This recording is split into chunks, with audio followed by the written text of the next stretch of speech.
Hello students, मैं हूं अरुण चौधरी और आप देख रहे हैं एसी स्टडी पॉइंट। तो बच्चों, आज की क्लास में हम करने वाले हैं एनसीईआरटी क्लास 8 मैथ्स के चैप्टर 3 अंडरस्टैंडिंग क्वाड्रिलैटरल के एक्सरसाइज 3.3।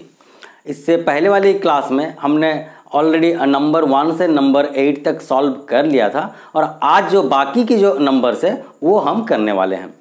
तो बच्चों, क्लास स्टार्ट करने से पहले आपसे एक रिक्वेस्ट है कि अगर आप इस चैनल पे नए हैं या अभी तक इस चैनल को सब्सक्राइब नहीं किया है तो फटाफट इस चैनल को सब्सक्राइब कर दीजिए और प्रेस कीजिए बेल आइकन को भी, ताकि आने वाली सारी वीडियो की नोटिफिकेशन आपको मिलती रहे।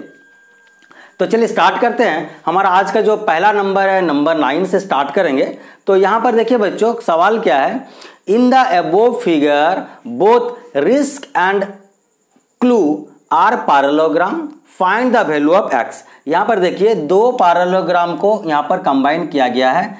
एक पैरेललोग्राम है रिस्क और एक पैरेललोग्राम है क्या, क्लू। तो मैं एक तो देखता हूं RISK, देखिए RISK ये एक पैरेललोग्राम है। CLUE पैरेललोग्राम मैं थोड़ा हाईलाइट कर देता हूं। देखिए ये जो एक पैरेललोग्राम है ये वाली, ठीक है, ये वाली एक पैरेललोग्राम है और ये वाली एक पैरेललोग्राम। तो रेड वाली जो है देखिए CLUE ये एक पैरेललोग्राम हो गया और RISK ये ब्लू वाली एक पैरेललोग्राम है। अब सवाल यहां पर क्या है, find the value of x. आपको यहां पर एक्स की वैल्यू निकालनी है। बस यही दो जो एंगल की मेजर दे रखी है, आपको इस एंगल, इसको बेस करते हुए इस एंगल को आपको निकालना है। तो हम कैसे स्टार्ट कर सकते हैं, जरा दिमाग लगाइए। देखिए अगर हम देखें यहां पर ये एक पैरेललोग्राम है, CLUE पैरेललोग्राम है। तो अगर हम देखें पैरेललोग्राम के नजरिए से तो एंगल L और एंगल AE क्या होनी चाहिए, सेम होनी चाहिए। क्यों होनी चाहिए, क्योंकि पैरेललोग्राम के ऑपोजिट एंगल्स इक्वल होते हैं। तो हम इसे लिखते हैं, देखिए ये जो है सॉल्यूशन हमारा, in parallelogram CLUE in parallelogram CLUE angle E equal to angle L। क्यों angle E is equal to angle L क्यों होगा, क्योंकि ऑपोजिट एंगल्स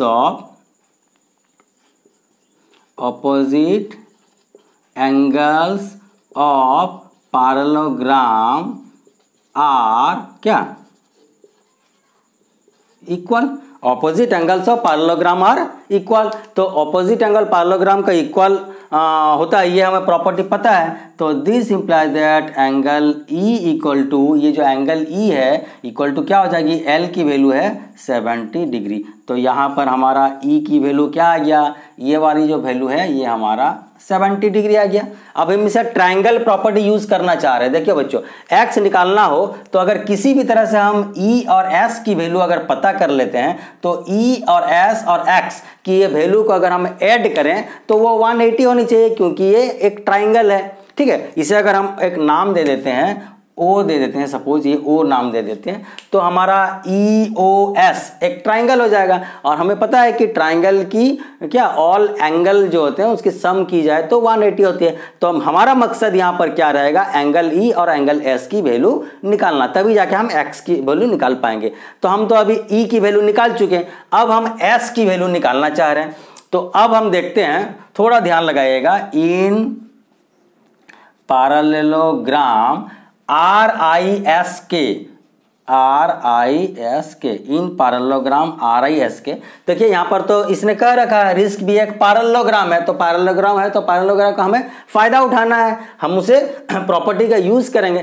तो इन पैरेललोग्राम RISK, देखिए ये एंगल देखा जाए, अगर K और S, K एंगल और ये S एंगल को देखा जाए तो ये क्या हो जाते हैं, एडजेसेंट एंगल हो जाते हैं। K और S एडजेसेंट हैं, K और R एडजेसेंट हैं, R और I एडजेसेंट हैं। तो adjacent angle of parallelogram have the sum 180, ये वाला हम क्या जो प्रॉपर्टी है उसका इस्तेमाल करेंगे। या sum of the adjacent angle of parallelogram is supplementary in nature, ये भी हम लगा सकते हैं। तो यहाँ पर देखते हैं हम angle S plus angle K equal to 180 होनी चाहिए। क्यों होनी चाहिए? क्योंकि के और एस एडजेसेंट एंगल हैं पैरेललोग्राम के। क्या लिखेंगे यहाँ पर? सम ऑफ क्या एडजेसेंट एंगल ऑफ पैरेललोग्राम, ठीक है, is 180 degree. Sum of adjacent angle of parallelogram क्या इज 180 डिग्री। ये इज है बच्चों, ठीक है। Sum of adjacent angle of parallelogram is 180। This implies that, अगर एस को देखा जाए तो हमें एस चाहिए, तो angle S plus angle S जो है हम और के की वैल्यू डालेंगे। के की वैल्यू क्या है? Plus 120 degree equal to 180 degree. This implies that angle S is equal to 180 minus 120 equal to 60 degree. Okay, तो यहाँ पर हमारा जो वैल्यू निकल के आया, ये वैल्यू ये कितना आ गया? 60 डिग्री। क्लियर है? अच्छा, तो अगर ये 60 हो गया तो अब हम क्या देखेंगे? इन ट्राइंगल EOS, इन ट्राइंगल EOS। देखिए बच्चों यहाँ पर मैं लिखता हूं, ठीक है, इन ट्राइंगल EOS। EOS में देखिए आपका क्या है? अच्छा बच्चों देखिए कहीं कहीं आपके ऐसे अगर एंगल मैं खाली E लिख दिया, आप अगर एंगल E क्या CEU ऐसा भी लिख सकते हो, इस एंगल को CLU भी लिख सकते हो, इस एंगल को RKS। जब भी एंगल को लिखते हैं तो एंगल को मिडिल में रखते हैं, ठीक है। मैं ऐसे सिर्फ एंगल K लिख दिया, एंगल E लिख दिया, ताकि ज्यादा कॉम्प्लिकेटेड ना हो। बहुत जगह में आपको पूरे एंगल बताया गया RCE, ठीक है, यहाँ पर आपको बताया गया क्या ये CLU, तो ऐसे में ज्यादा कंफ्यूजन होगा। मैं सिर्फ एक जो आपके जो एंगल है, मिडिल वाली लेटर को एंगल बोलते हैं, तो हम यहाँ पर वो सिर्फ मिडिल वाली लेटर लिख के आपको समझा दिया ताकि ये कॉम्प्लिकेटेड ना हो। तो अब देखते हैं यहाँ पर ये जो ट्राइंगल है EOS, तो यहाँ पर इन ट्राइंगल EOS, E की वैल्यू क्या है? 70, या हम यहाँ पर देखते हैं x plus E plus S, मतलब यहाँ पर हो जाएगा क्या x plus E plus S। In triangle EOS ये क्या है? x angle x plus angle क्या E प्लस एंगल O, ठीक है, sorry angle E plus angle S equal to angle x plus angle E plus angle S equal to 180 degree. ये क्या है? Angle sum property of triangle, angle sum property of triangle. Triangle की angle sum property है। Angle सम बोले तो all angle मिलाए तो 180 होनी चाहिए। अच्छा, यहाँ पर आगे हम बढ़ते हैं। अगर angle x plus angle E की वैल्यू आप पुट कीजिए यहाँ पर 70, मैंने यहाँ पर 70 डिग्री लिखा। एंगल S की वैल्यू क्या है? 60, मैंने यहाँ पर 60 डिग्री लिखा equal to 180। This implies that angle x plus, ये दोनों को प्लस किया जाए, ठीक है, 7 और 6 13 मतलब कि 130 degree equal to 180 degree. This implies that angle x is equal to 180। ये आप राइट साइड लो तो माइनस हो जाएगा, ठीक है। This implies that angle x is equal to 180 minus 130 that is 50 degree. तो हमारा x की वैल्यू जो निकल के आ गया यहाँ पर, ये हो गया हमारा 50 डिग्री। और यही हमारा क्वेश्चन था, find the value of x। तो हमने क्या x की वैल्यू निकाल ली। तो यहाँ पर 3 चीज करना था बच्चों। इन ट्राइंगल CLUE, ट्राइंगल जो पैरेललोग्राम CLUE का इस्तेमाल भी हमने कर लिया, क्योंकि यहाँ पर दे रखा है रिस्क और क्या क्लू। ये 2 पैरेललोग्राम है, तो हमें ये पैरेललोग्राम दिया है, मतलब इसको इस्तेमाल करके ही हमें x की वैल्यू निकालना होगा। तो हम सबसे पहले ये CLUE पैरेललोग्राम का यूज किया, उसमें हमने E की वैल्यू निकाल ली। उसके बाद RIS के रिस्क पैरेललोग्राम को यूज किया, उसमें हमने S की वैल्यू निकाल ली। ये दोनों वैल्यू की हेल्प लेकर के हम क्या ट्राइंगल सम प्रॉपर्टी लगा करके x की वैल्यू निकाल लिए। तो इस तरह से बच्चों हमारा 9 नंबर सॉल्व हो गया है। आप इसे नोट डाउन कीजिए, उसके बाद नंबर 10 हम करेंगे, या फिर आप स्क्रीनशॉट लीजिए, मैं इसे क्लियर करूंगा, उसके बाद हम नंबर 10 की तरफ बढ़ेंगे।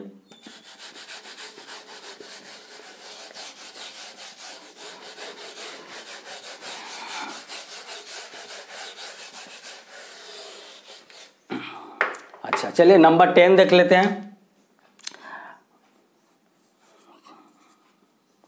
सॉल्यूशन नंबर 10 में हम क्या करना है, देखिए explain how this figure is a trapezium which of its two sides are parallel.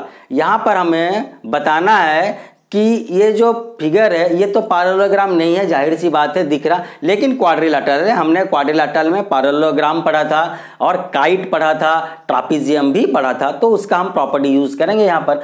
तो ये जो फिगर है ये जाहिर सी बात है पैरेललोग्राम तो नहीं है, लेकिन क्या ये ट्रापीजियम है, और अगर ट्रापीजियम है तो कैसे ये ट्रापीजियम है आप बताइए। और यहाँ पर अगर ट्रापीजियम है तो ट्रापीजियम में हमें क्या पता है, इसमें one pair is parallel, one pair जो है वन पेयर ऑफ जो साइड होता है वो पैरेलल होता है। तो हमें दिखाना है कि कौन सी पेयर यहाँ पर पैरेलल है, ठीक है। तो ऐसे हम अगर सॉल्व करें तो कैसे करेंगे, explain how this figure is a trapezium. तो यहाँ पर अगर हम देखें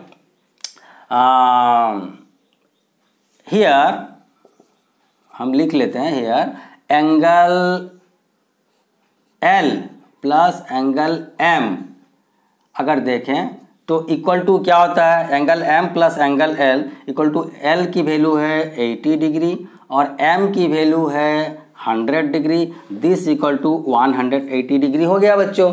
ये दोनों सम जो है 180। तो इसमें हम प्रॉपर्टी क्या लगा सकते हैं, हमें पता है जो क्या अगर दो लाइन पैरेलल होते हैं और एक ट्रांसवर्सल उसे कट करता है तो ये वाली और ये वाली जो एंगल है इसको बोलते हैं angle on same side of transversal. अगर angle same side of transversal 180 होती है, ठीक है, एंगल सम ऑफ क्या sides of same side of transversal angle अगर इक्वल होती है तो मतलब कि ये दोनों लाइन पैरेलल है, ठीक है। अगर दोनों पैरेलल हैं तो ये दोनों 180 होंगे सम, अगर ये दोनों सम 180 है तो ये पैरेलल है, उसको ऑपोजिट वाइस वर्सा। फिर से समझाता हूं क्योंकि यहां पर पहले ही देखिए ये दोनों लाइन पैरेलल है बोल के ऐसे बताया नहीं गया है। NM और KL दिख रहा है पैरेलल, लेकिन हमें क्वेश्चन में बताया नहीं है और हमें क्या क्वेश्चन में पूछा है बल्कि कि ये लाइन कौन सी पैरेलल लाइन है। तो पैरेलल लाइन हमें दिया हुआ नहीं है, लेकिन एंगल के थ्रू से हम पैरेलल है कि नहीं निकालेंगे। तो हम एंगल के थ्रू से कैसे निकाल सकते हैं, अगर ऐसे दो लाइन है और एक ट्रांसवर्सल, अभी मैं नहीं बोल रहा हूं कि ये दोनों पैरेलल है, अगर दो लाइन है और एक ट्रांसवर्सल उसे कट करता है तो सेम साइड ऑफ ट्रांसवर्सल में जो एंगल फॉर्म होते हैं वो दोनों अगर उनके सम 180 हो जाते हैं तो मतलब कि ये दोनों लाइन पैरेलल हैं। तो हमारा यहाँ पर देखिए ये जो सेम साइड ऑफ ट्रांसवर्सल की जो एंगल है उनको निकाले तो हम 180 हुआ, मतलब कि ये दोनों लाइन पैरेलल हैं, इसे प्रूफ हो गया। अच्छा यहाँ पर हम क्या यूज करेंगे, यहाँ पर सम ऑफ हियर क्या है, sum of two angles of same side of transversal is 180। यहाँ पर देखो sum of two angles on, ठीक है, on same side of transversal is 180 degree. Sum of two angles on same side of transversal 180। This implies that क्या ये जो है NM and KL, this implies that NM क्या parallel to KL, NM parallel to KL। ये जो NM है और KL है क्योंकि इसी दो लाइन के जो ट्रांसवर्सल है वो सेम साइड ऑफ एंगल जो है वो उसकी सम 180 हुई है, मतलब ये दोनों लाइन जो है पैरेलल है। क्यों, क्योंकि इनके जो sum of two angles on same side of transversal 180 हो गए मतलब कि ये पैरेलल हैं। अगर पैरेलल होते तो ये दोनों की सम 180 होता, अगर 180 सम हो गया मतलब ये दोनों पैरेलल हैं, ये वाइस वर्सा है बच्चों।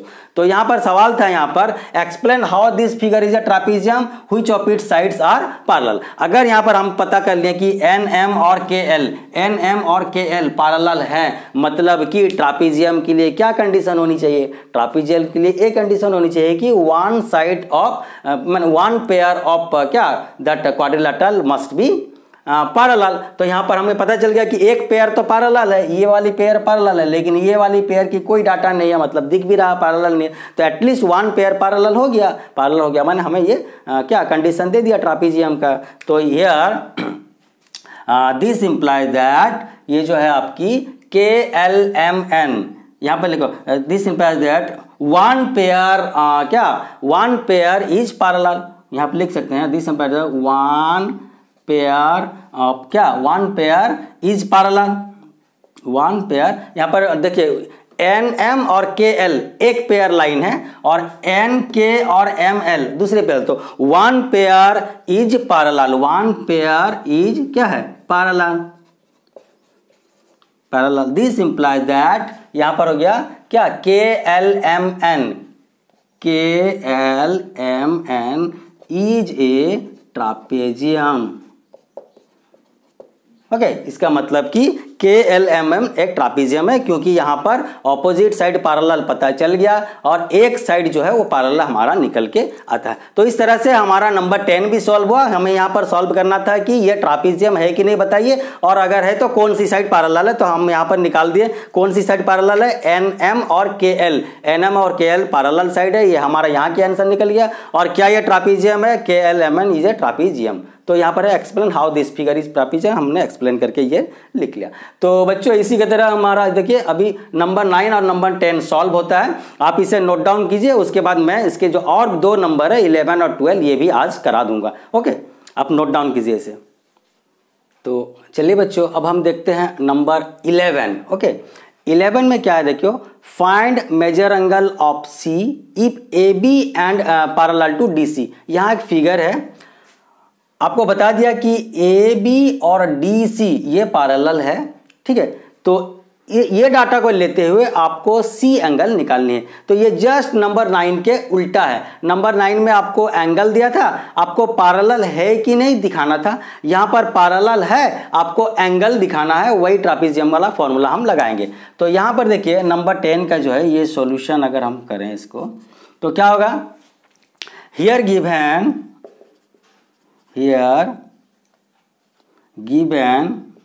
क्या दिया हुआ है, हमें जो गिवन चीज है वो A B parallel to D C, हमें ए बी और ये जो ए बी और डी सी पैरेलल दिया हुआ है।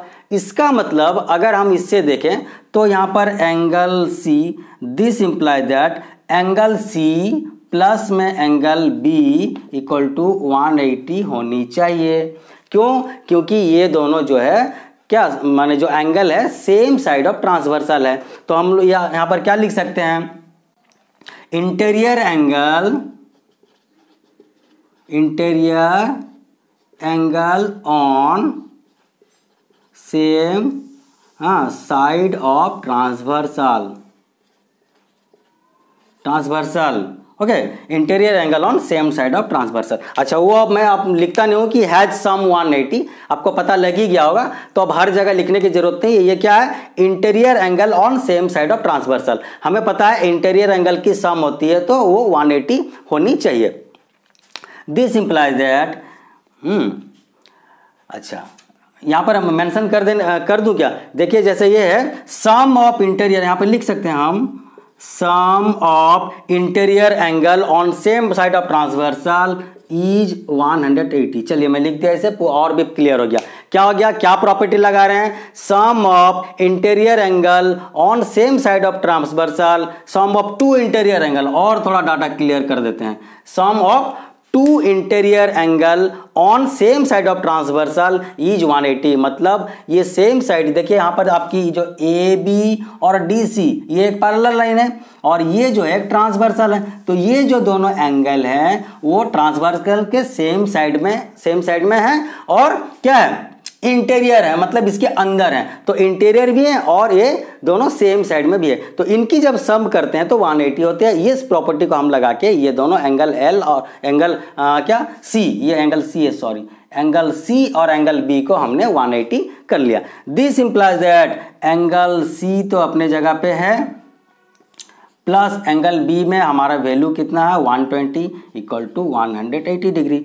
This implies that angle C is equal to 180 degree minus 120 degree. This implies that angle C is equal to कितना 60 degree. ये हमारा वैल्यू निकल के आ गया। बहुत ही इजी है बच्चों, बस ये लाइन थोड़ा आपको याद करना है, प्रॉपर्टी का यूज करना। फिर से एक बार देखते हैं, यहां पर ए बी और डी सी पैरेलल लाइन पहले से दे रखा है, आपको क्या निकालना है एंगल सी। तो बस एक ही स्टेप यहां पर करना है कि क्योंकि यहां पर here given A B parallel to D C, क्योंकि ए बी और डी सी पैरेलल दे दिया गया, मतलब कि एक पेयर ऑफ लाइन पैरेलल है, मतलब कि एक ट्रापीजियम है। तो हमें पता है, हम जब पैरेलल लाइन की प्रॉपर्टी का यूज करते हैं तो हमें पता होता है कि दो पैरेलल लाइन को अगर एक ट्रांसवर्सल कट करती है तो उनकी सेम साइड में जो इंटीरियर एंगल निकलती है वो दोनों की सम 180 होनी चाहिए। वही प्रॉपर्टी का यूज करके हमने एंगल सी और एंगल बी का सम को 180 माना और उसके वैल्यू पुट करके सी की वैल्यू निकाल लिए। तो ये बहुत ही इजी था। चलिए इसे नोट डाउन कीजिए। अब हम आगे इधर देखते हैं। अच्छा, यही हम सॉल्व कर सकते हैं इसको। ये 12 नंबर को अगर हम सॉल्व करें तो क्या होगा, देखिए यहां पर क्या है, find the measure of P and angle S. हमें ये पी की एंगल, ये एंगल निकालनी है, हाँ, और ये एंगल निकालनी है। P और एंगल S की वैल्यू निकालनी है। If SP parallel to RQ, यहां पर भी देखिए SP और RQ। बच्चों एक चीज आप मार्क कीजिए, ये जो एक्सरसाइज हमारा था 3.3, ये हमारा एक्सरसाइज कौन सा चल रहा है, 3.3 चल रहा है। ओके, एक्सरसाइज 3.3 है बच्चों। ओके, तो हमारा जो एक्सरसाइज 3.3 चल रहा, इसमें हम देखेंगे कि ये जो जितने भी नंबर से पैरेललोग्राम के ऊपर कुछ नंबर थे, अब देखिए जो कंटिन्यूअसली ट्रापीजियम के ऊपर कुछ है, मतलब ये भी क्वाड्रिलैटरल है, अंडरस्टैंडिंग क्वाड्रिलैटरल के अंदर हमारा आ रहा। तो ये जो है ये क्वाड्रिलैटरल है लेकिन ट्रापीजियम है ये, ठीक है। तो इसमें हम सॉल्व करेंगे, क्या निकाल लेंगे देख लीजिए। एक चीज, सबसे पहले हम यहाँ पर P की वैल्यू और S की वैल्यू निकालनी है ना, तो हम पहले S की वैल्यू निकालते हैं यहाँ पर, क्योंकि P के और आगे कुछ सवाल किया हुआ है तो हम S की वैल्यू निकालते हैं। तो यहाँ देखते हैं, हियर हमें जो डाटा दिया हुआ है, क्या दिया हुआ है, SP parallel to SP parallel to RQ, मतलब ये जो SP और RQ पैरेलल है। अगर पैरेलल है तो यहाँ पर अगर हम S की वैल्यू निकालना चाहें तो क्या करेंगे, ये देखिए ये लाइन पैरेलल है तो ये एक ट्रांसवर्सल है, मतलब ये दोनों जो है हमारा क्या है माने same side of transversal angle है, सेम साइड ऑफ ट्रांसवर्सल। अच्छा, यहाँ पर here SP parallel to RQ, SP parallel to RQ। अच्छा, angle R is equal to 90 degree, ये भी दे रखा है बच्चों। ये जो है इस तरह का जो चौकोरा निशान है, ये एक स्क्वायर वाले जो निशान होते हैं उसका मतलब 90। आपको अगर क्या मेजर लिख के नहीं दिया है पर सिंबल में भी दे दिया तो समझ जाइए कि ये 90 है। अच्छा, यहाँ पर हो गया SP पैरेलल टू RQ, ये डाटा हमें मिला है, R इज इक्वल टू 90, ये भी हमें डाटा मिला है। Here this data has been given. अब हम देखते हैं, नाउ एंगल S प्लस में एंगल R इक्वल टू 180। क्यों, यही वाला property, sum of two interior angle of क्या same side of transversal, sum of two interior angle on same side of transversal. यहाँ लिख दीजिए सम ऑफ, ठीक है, sum of two interior angle on same side of transversal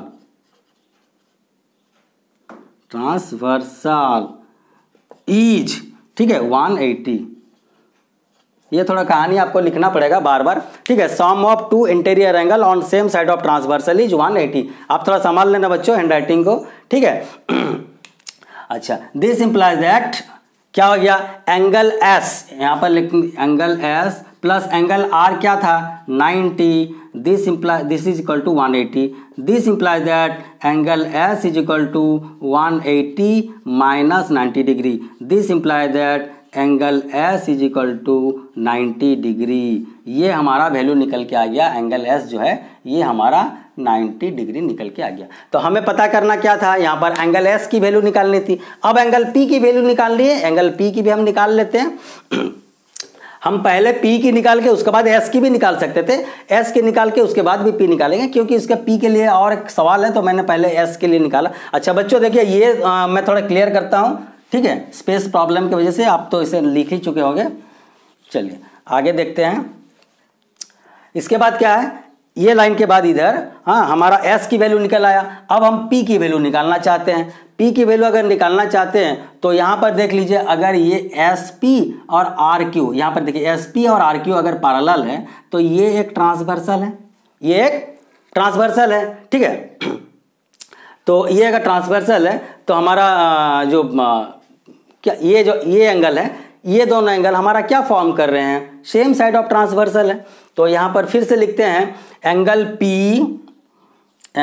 P plus angle Q equal to आपकी कितनी है 180 degree.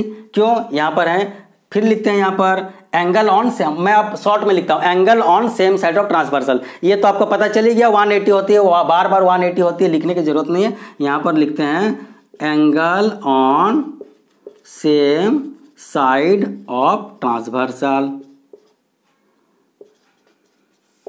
Okay, angle on same side of transversal. This implies that angle P plus में angle Q की value क्या है 130 equal to 180 degree. This implies that angle P equal to 180 degree minus 130 degree. This implies that angle P is equal to 180 minus 30 that is 50 degree, okay 50 degree. इसकी value आपकी निकल के आ जाती है 50 degree. मतलब यहाँ पर हमें निकालना था find the measure of angle P and angle S। हमने एंगल P की वैल्यू 50 फाइंड किया, एंगल S की वैल्यू हमने 90 फाइंड किया। हमारा यहाँ पर क्या जो प्रॉब्लम था वो कंप्लीट हो गया। अब एक ब्रैकेट में आपको, ये ब्रैकेट के अंदर कुछ सवाल दे रखा है, क्या बोल रहा है, if you find R is there more than one method to find P। अगर आप R की वैल्यू निकाल लेते हो, S की वैल्यू निकाल लेते हो, तो P को फाइंड करने का क्या और कोई अलग तरीका है? हाँ, तो उसे करके दिखाओ। बोला नहीं बच्चों, खाली आपको पूछ रहा, तो मैं आपको नॉलेज के लिए देता हूँ। ये तो हमारा सॉल्यूशन हो गया, निकल गया। ये एक्स्ट्रा था आपका क्वेश्चन, ये जो था एक्स्ट्रा क्वेश्चन है, वो थोड़ा ब्रेन क्या को डेवलप करने के लिए। तो आप और क्या क्रिटिकल थिंकिंग है, कैसे आप इसे थोड़ा और अलग नज़रिए से सोच सकते हो। तो हमने अगर यहाँ पर देखा तो क्वाड्रिलेटरल को अगर हम मानते हैं कि PQRS एक क्वाड्रिलेटरल है, तो हमें ये एंगल दिया हुआ है हमने S की वैल्यू निकाल रखा, इसलिए मैं पहले S की वैल्यू निकाला। उसके बाद में ये तो हमें पता ही है, तो अगर इसकी वैल्यू निकालना चाहे तो हम क्या लगा सकते हैं, क्वाड्रिलेटरल की क्या ऑल एंगल सम प्रॉपर्टी लगा सकते हैं। क्वाड्रिलेटरल की sum of all angles of quadrilateral is 360। तो अगर हमें ये वैल्यू मिल गया, ये वैल्यू मिल गया, ये वैल्यू मिल गया, तो इसकी वैल्यू निकालने के लिए, P की वैल्यू निकालने के क्या अदर तरीका है? हमने ये P की वैल्यू एक तरीका से निकाला, क्या अदर तरीका है? हाँ, एक अदर तरीका। हम सम ऑफ क्या all angles of quadrilateral is 360, वो वाला फॉर्मूला लगा के भी हम निकाल सकते हैं। ये तीनों को सम करेंगे, 360 से माइनस करेंगे तो P की वैल्यू आ जाएगी। ठीक है, मतलब कि इसकी मोर देन वन मेथड हो सकता है। ये एक मेथड हमने किया और ये एक मेथड से हम कर सकते हैं क्वाड्रिलेटरल की एंगल सम प्रॉपर्टी लगा के। तो बच्चों, इसी के साथ हमारा जो रिमेनिंग नंबर्स था एक्सरसाइज 3.3 के आज टोटल कंप्लीट हो गए। 4 नंबर बचे हुए थे, मैंने 4 नंबर टोटल करा दिया। थोड़ा वीडियो लंबा हो सकता है, लेकिन एक ही वीडियो में आपको कंप्लीट हो गया और इसकी नेक्स्ट एक्सरसाइज हम आने वाली क्लास में करेंगे। ठीक है, तो बस आज के लिए इतना ही। Thank you very much.